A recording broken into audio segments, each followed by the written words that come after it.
Ladies and gentlemen, sometimes the whale gets lucky and finds a diamond in the rough.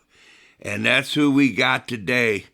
If you're a soccer aficionado, you know that who I'm about to introduce is a St. Louisan virtuoso, Bob Matteson, ladies and gentlemen.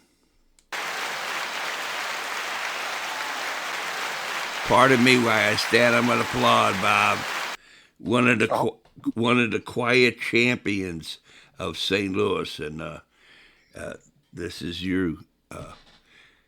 Everybody who knows about something about soccer, they got this guy and that guy, but you have to put things in certain years, and those guys were well defined professionals at the time, and then at your time was your time that guys that played in that, or they said there was none better. You just had that way about you, and when you go watch you play, it wasn't like you were the flashiest guy, but you were always there, and you did something calm, cool, and collected. And you say, "What the?" And there it is, number 3. I don't know what number you had with the Billikens or Days of Kudus or anything, but Bob, can you take us to what every St. Louis kid went through, the youth? Sure, Kevin. First of all, thanks for having me on. All right. Back in the 50s and early 60s, every Catholic kid played soccer in the CYC. Yeah. And I grew up in South St. Louis at Immaculate Heart of Mary Parish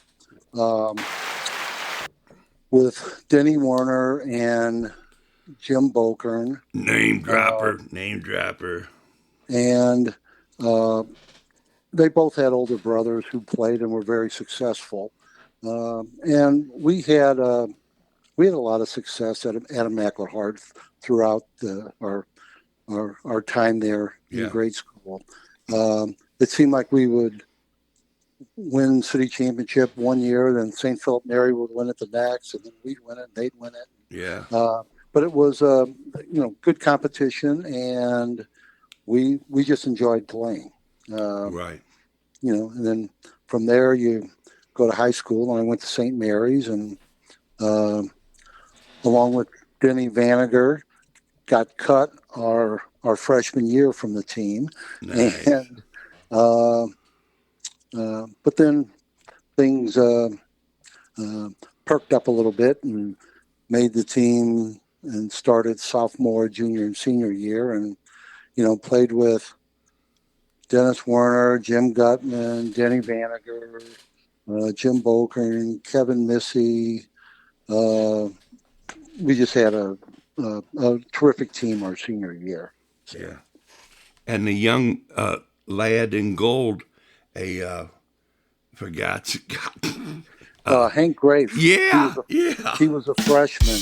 Yeah. Unbelievable. Yeah. He did a nice job for us. Big time. Yeah. We were, I think, 28-0-1 and in one state. And Hank he did a very nice job in goal. Right on. And the funny thing about it is, I think when he graduated from St. Mary's, he ended up going to University of Pennsylvania up in Philadelphia, and he was a field player up there, if I remember correctly. Yeah. He wasn't even a goalie. Right. He's whale certified. And okay. And he told me the story. My jaw dropped.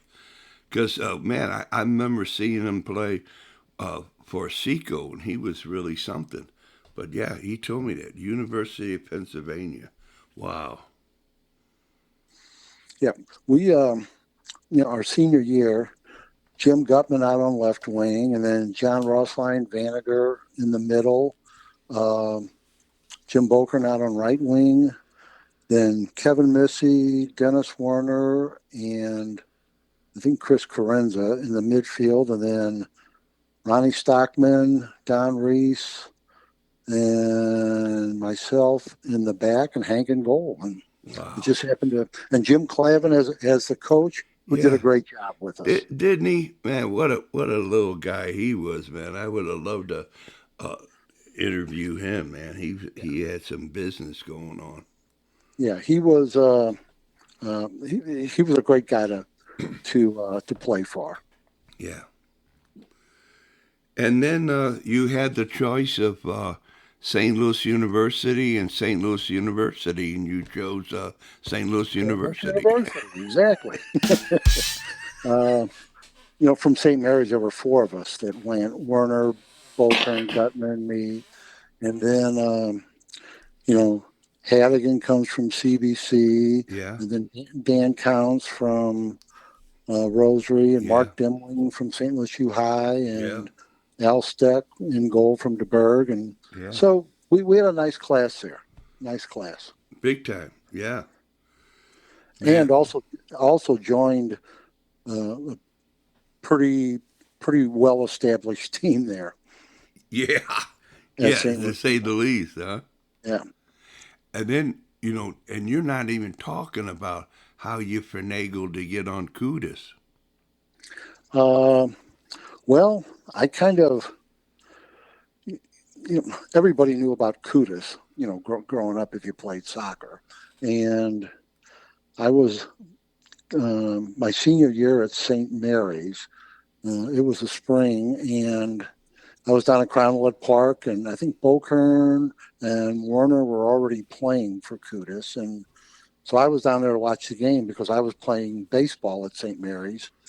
So you couldn't participate in another sport. Right. So um, somehow I got talked into dressing out that night and playing, and that ended my baseball career at St. Mary's. But uh, uh, everything worked out well with Kudus. It was very enjoyable, and with a great bunch of older guys, and it was it was a very fun time. Yeah, man. Did the Dragons win the state championship in baseball that year? No, Oh, okay. no, we did not, and it wasn't because I got kicked off the team. No, it was we had a good team, but there were Yeah, we really weren't a baseball school down at St. Mary's. We had a yeah. lot of kids. I think we were at when I graduated. I think we were the largest all boys school in the state of Missouri. There you We, go. we had 270 guys in my graduating class. So Wow. we Wow. it was you had a lot of people down there, and if you have that many people, you're bound to find some athletes. Yeah, So there you go. And man, they got a beautiful baseball diamond down oh, at, now they do, yeah, yeah. Southside Catholic. Yeah, man. Yeah. So this is the deal with the St. Louis U Billikens, is that playing with such a tradition, and you said, well, it's time for me to shine. And you can't shine too much because there's other shiners that are taking it. But you really were humbled and took your role to the virtuoso level. Well done, man. Oh well, thank you. I mean, freshman year, um, St. Louis U, they were the defending NCAA champions from the prior year, and uh, they had lost Steve Frank and Gary Rensing and a number of seniors, Jack Galmich and Gene Geimer, and we were, I guess, lucky enough to come in at that time. And then Harry actually started Mark Dimling and I in the middle and the back, and Denny Werner out on. He was a wing fullback on the right side, and Eddie Newsel, who was a senior, who was just a terrific guy and terrific player, Yeah. out at left back. And then you had Al Trost and Joe Ham in the midfield. You can't go wrong there. No. And then Mike Seary up top, and Jim Droughty and Joe Leaker out on the right wing, and then Danny Counts uh, started alongside Mike. We Wow. played a 4-2-4. So we had a we had a terrific team. Oh man, yeah. I mean, there's three Herman Award winners. You're talking, Oh yeah, exactly. yeah, Uh, back to back. Al, yeah, Al, and then Mike won it 2 years in a row, There you and get, yeah, then Counts won it. yeah. So you're in the back. You get to see it all. You got a beautiful view of everything. And then when it role reversed, they're looking at you, and they have a sigh of relief. And you seem to be a whole lot cooler under the collar than Mark Demling. Well, Mark, you're probably right there. Uh, Mark would ask Harry to switch Joe Ham and me. He goes, because Bob doesn't stay back, Harry. And so Mark, on occasion, got lonely back there. Yeah, So, uh, man. but it all worked out. It all worked out for the Yeah, good. we sat next to each other at the those guys city, the city. Oh, okay. Yeah, Mm-hmm. we At a sit city next. game? Yeah, Yeah. and when we played San Jose, he had him and his sister and brother-in-law all had all the San Jose San gear Jose on. stuff. Yeah, Yeah. Mark doesn't get he doesn't get cheated out of his no, enthusiasm for yeah. certain things. Oh, I would love to see his closet, man. I mean, he has some gear there. Say, by the way, do you have pictures of the St. Louis Stars in the like the 76, 77, 78 years? I think I have one. Yeah, yeah. Kevin, I'm sorry. I was not a big saver Right. of that Nobody stuff. is. Yeah, they're so unique to have that nobody kept them. You could hardly find any of those years.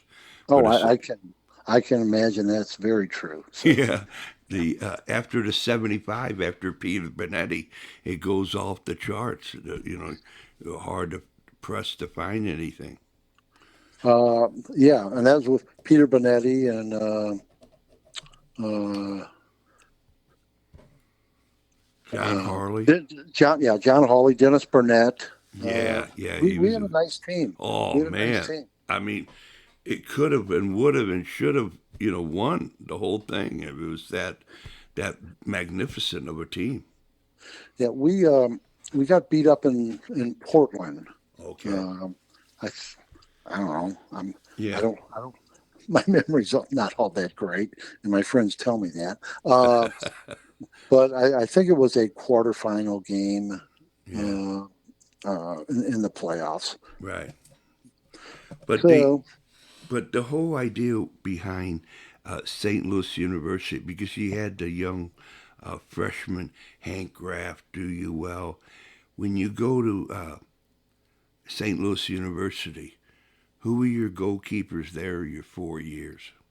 Don Koppel was a senior my freshman year, Yep. and uh, he was the goalie from the year before. Yeah.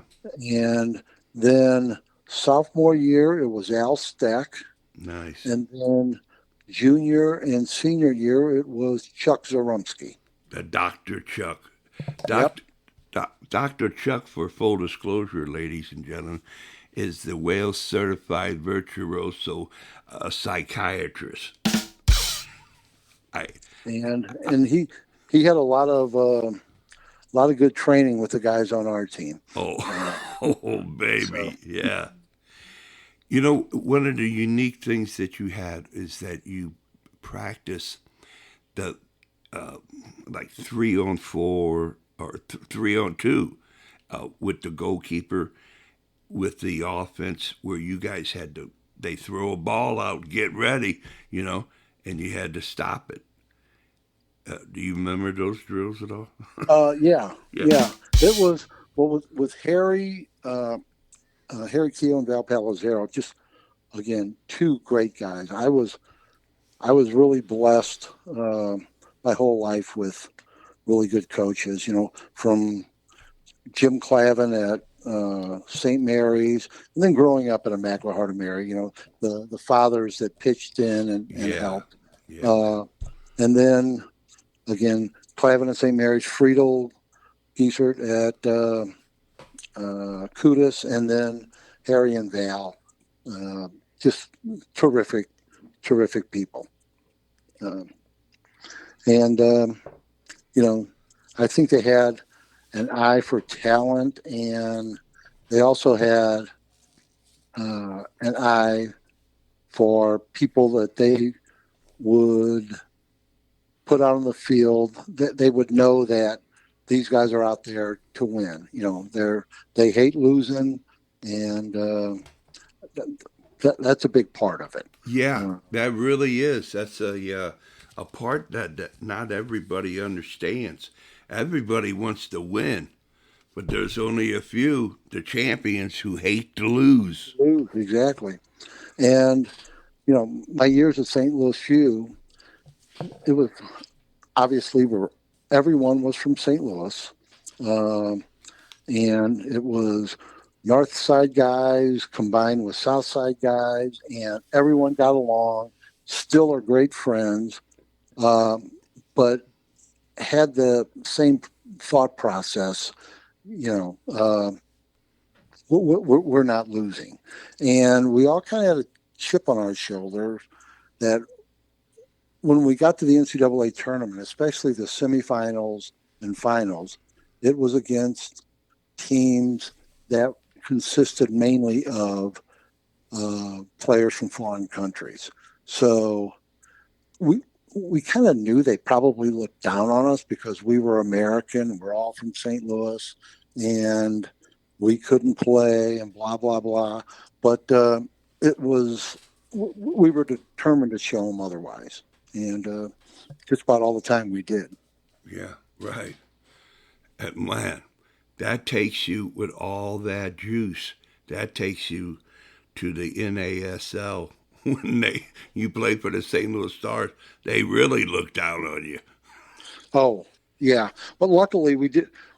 With St. Louis, um, had a lot of, as you know, St. Louis players uh, between Al Trost and Vaninger and Bokern and Gene Geimer and Bob O'Leary and Joe. I mean, just loaded with St. Louis guys. Yeah, And but still, there were Gary Renzing, Steve Frank, and there were still guys from different countries who look down on you like, okay, you're not any good. You shouldn't be playing. Uh, that's just the way that yeah, the league was. At least I felt that way, and I think a lot of other Americans did also. yeah. Really, and nobody stuck up for you. But it was nice that the Bob Herman and the St. Louis connection, tried to go as local as much as they Oh, could. it was because you probably couldn't find three Americans on No way, no you how. know on playing very much on any other team. Right on, right on. And I can't go by saying, do you have any vivid memory? And you told the story maybe 1,000 times about something about Peter the cat Padetti. Oh, not really. I mean, he was a very, very nice man. Nice. Just a good guy, really hard worker. Uh, uh, he kind of set the tone uh, around the team as far as showing people how you work hard, the success you can get from it, and he was just a terrific guy. Yeah, Uh, yeah, and Very easy to get along with, very sociable, but just a hell of a goalkeeper also. Oh yeah.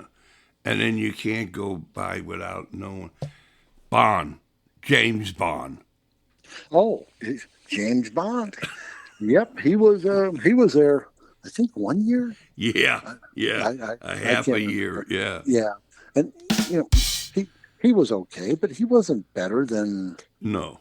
you know a, a number of those guys Right. were. My 4 years with the Stars before they moved. A number of those guys weren't No. better than the Americans. So Exactly. or the St. And Louis guys. the Jim Jackson, I think it was. Uh, Oh yeah, yeah. but He I- you know yeah. when I didn't think all that much of No. him No. He was. as a keeper, He but was in his years. yeah.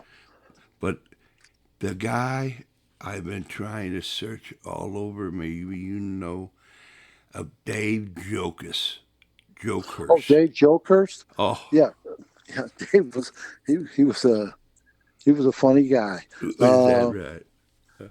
he uh, he went out to California with the Stars, and I Yeah, don't know. I yeah. really don't know what happened to him after that. Okay. Uh, I lost contact with a number of those guys. I mean, obviously, uh, Al Trost, who went out there, or Joe Clark. Uh, I see those guys, and I talk to them on a regular basis. But other other guys, I really don't know. Right, right. It happens. I mean, that professional game, you're so well versed in it, is really something. And even when they say, "Hey, come over to the national team," that you say, "Oh man, I finally arrived. I'm getting a USA cap," and then boom, boom, boom. It was like, "Hey, you're Yeah, on." that was um,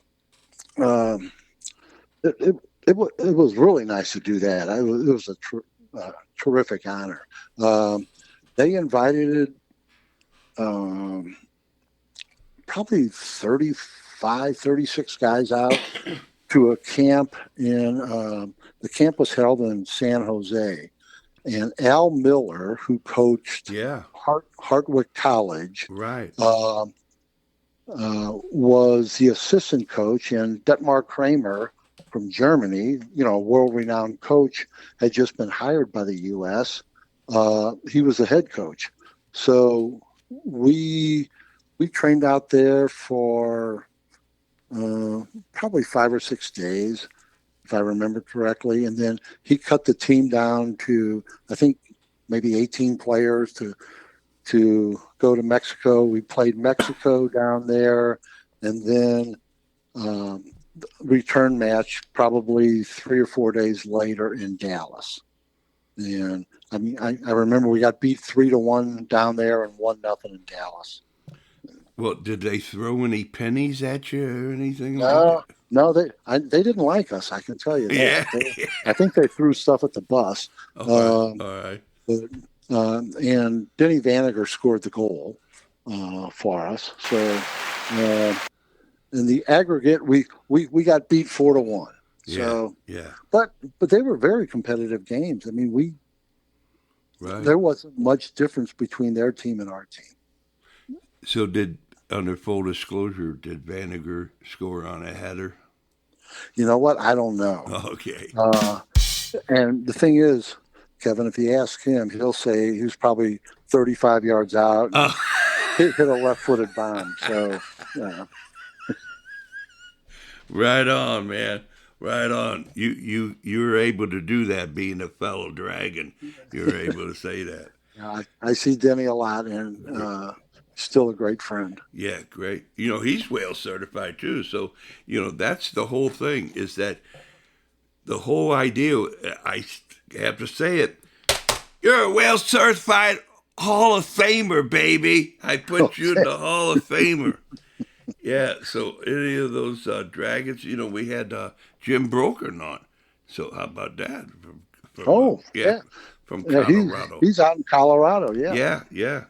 And so, I lived down the street from the old St. Mary's. I lived off of Holly Hills. Oh, okay. Yeah. Well, then you're down in God's country, South St. Louis. There you go. Yeah. Yeah. My mother's side was the grandmother lived down there, and the aunt, and then her sister are all sides. So we went from the East Grand to up to Walnut Park and down Grand Avenue to South Grand, off of South You, Grand. you made a wise decision there, Kevin. All right. So the whole story, you got around 5, 10 more minutes for me? Sure. Okay. So here you go with the national team. It's that, it's there, and you just, well, I was one of the first, to build the program. And do you have any, not to put you on the spot, I told you I wouldn't, but about the feeling of the American evolution of soccer from the days of you guys starting out and then what it is now? Oh, I mean, it's like night and day. I mean, so let's go back to 1975 with the national team. Detmar Kramer's the coach. I think he was the coach for maybe 6 months, and then got an offer for the coach Byron Munich, and so he left. And then it seemed to me like the program was always a little bit in disarray. Um, and I think it stayed that way for a number of years. And then I think, well, I don't think I know, the popularity of soccer started catching on with Americans, and it's just evolved into where it is today. I think the media has a lot to do with it. ESPN, you never had that back when we were growing up. Yeah. And just the exposure that people get and the ability to watch kind of any game you want on TV has really helped. So it's come a long, long way. Here's one.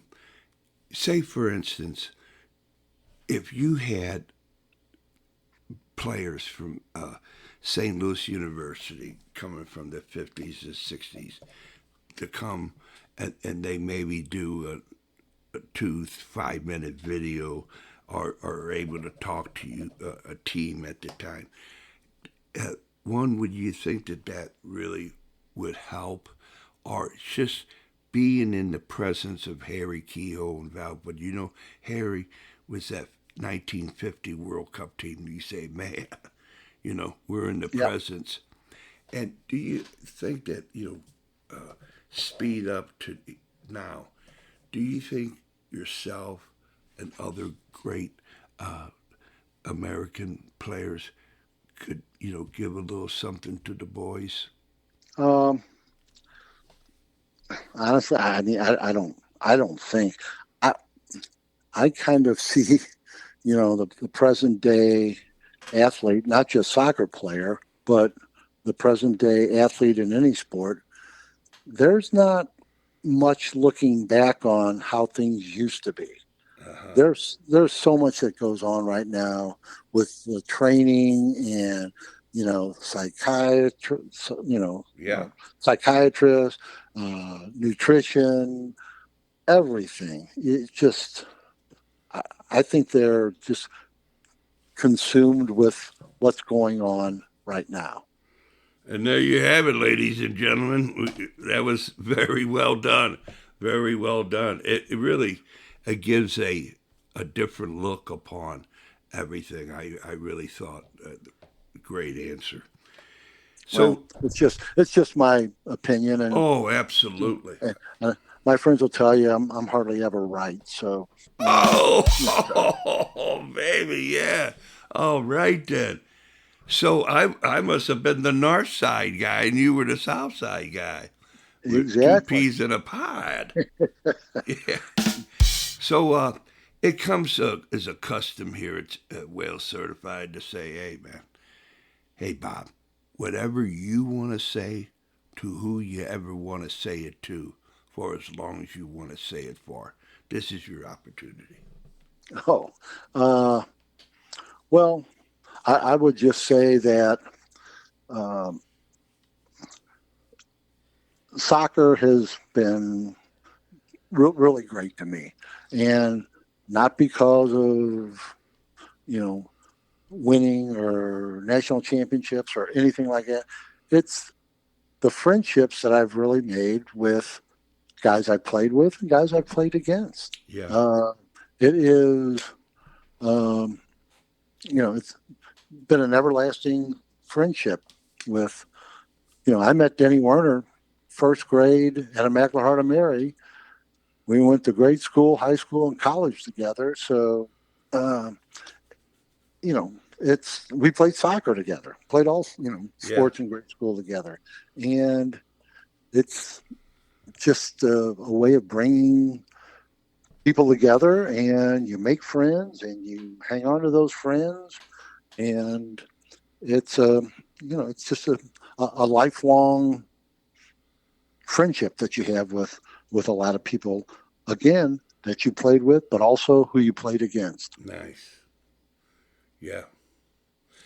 Well, I forgot to ask the question, and I know everybody wants to know, man.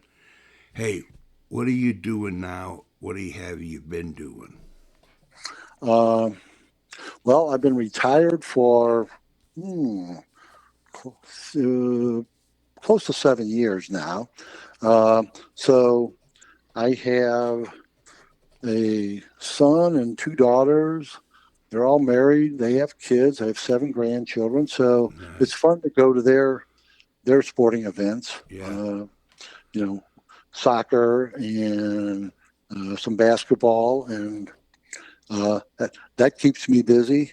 And uh, my son Alex, he played at Chaminade. He won 2 state championships there. No So, way. oh yeah, Wow.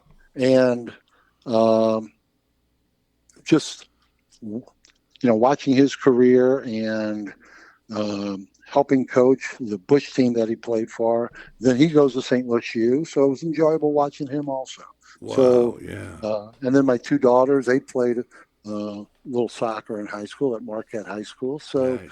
uh, those things kept me busy along with work and my wife, and so um, it's it's been fun. Yeah, man.